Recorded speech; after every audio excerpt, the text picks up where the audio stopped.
bukan ijazah asli atau ijazah palsu. Nah ini saya bilang Ini omong kosong, ini hoax besar ini. Ya kosong. Ijazahnya Gak itu bisa, yang Mas. kosong. Bang.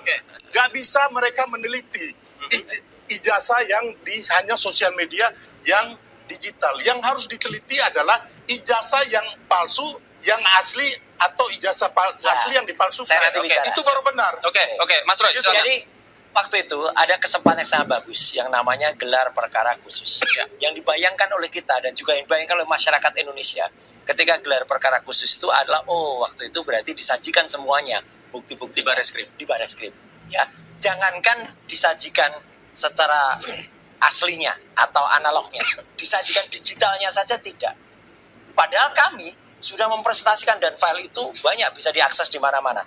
Kami mempertunjukkan ini loh ijazah yang dikatakan ditunjukkan oleh Barreskrim sendiri.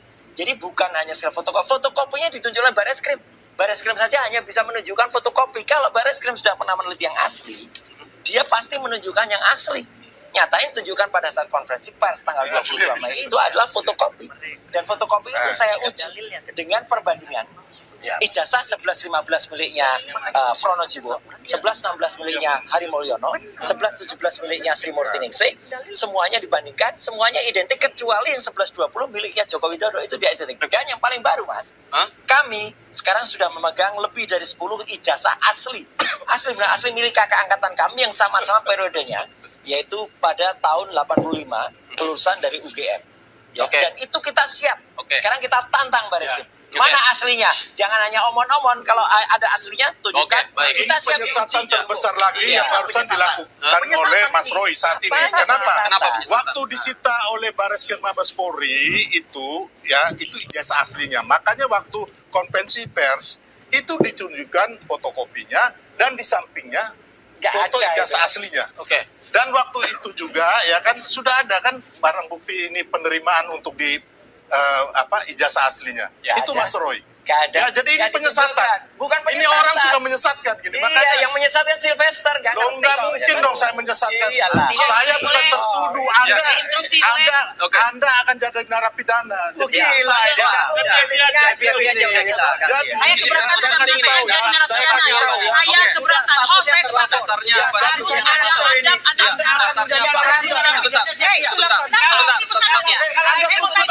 Dasarnya Bang Sylvester tetap di sana.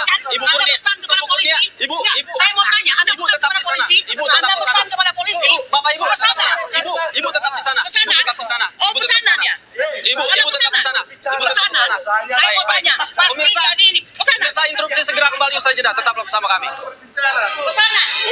Ibu di sana.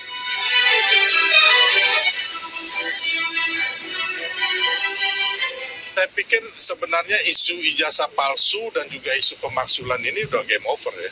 Sudah selesai ya kan.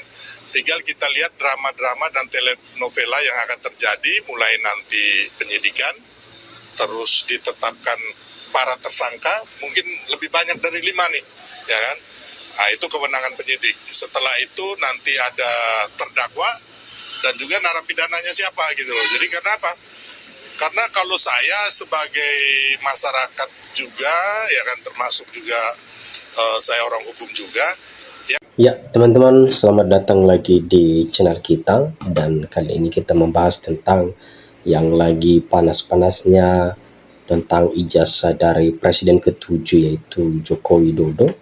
Dan sekarang ada perdebatan yang panas antara para pembela Jokowi dan juga pengacara yang lain yang mendudukan bahwa ijazah Jokowi itu palsu. Dan berikut kita coba membaca komentar daripada ahli-ahli pembuat berita ini. Dr. Tifa adanya tersangka karena ijazah palsu terbukti. Polda Metro Jaya telah melakukan gelar perkara terhadap laporan Presiden ke-7 Republik Indonesia Joko Widodo atau Jokowi terkait tudingan ijazah palsu. Penanganan kasus ini itu kini telah ditingkatkan ke tahap penyidikan. Pegiat media sosial atau VJA Setiasuma, lebih dikenal sebagai Dr. Tifa, merespons penanganan kasus yang masuk ke tahap penyidikan alias ada peluang penetapan tersangka. Adanya tersangka dalam kasus ijazah palsu ini bukan karena ijazah palsu terbukti asli, tetapi justru karena ijazah palsu itu terbukti palsu.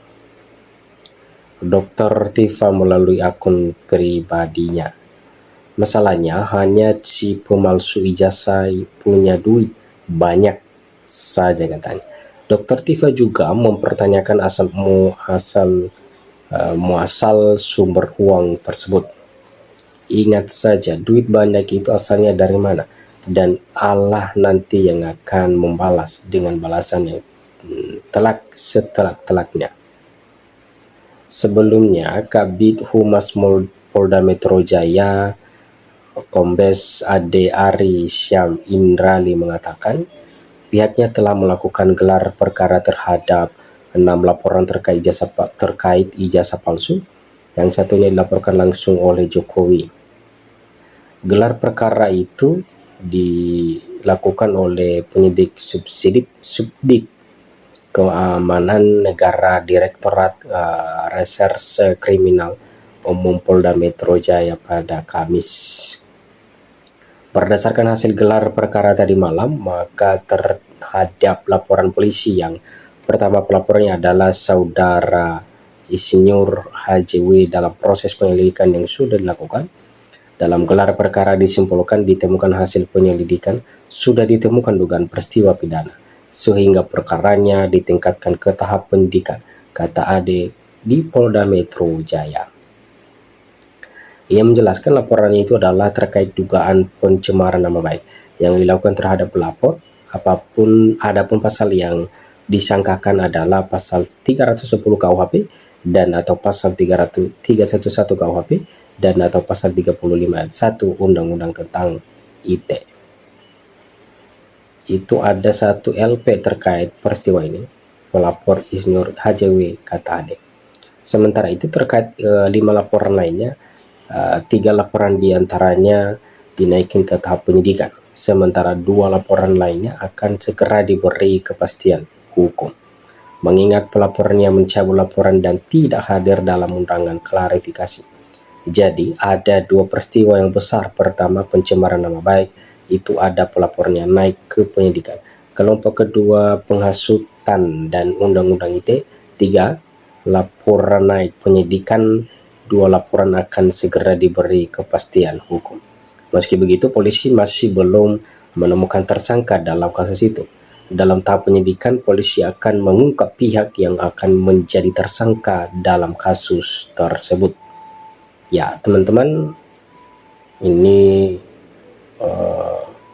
pengaduan-pengaduan udah sampai pada tingkat-tingkat tertentu dan udah mulai ada titik terang apakah memang benar itu ijazah palsu Jokowi itu palsu, dan apa memang ada di sini tadi dikatakan pencemaran nama baik.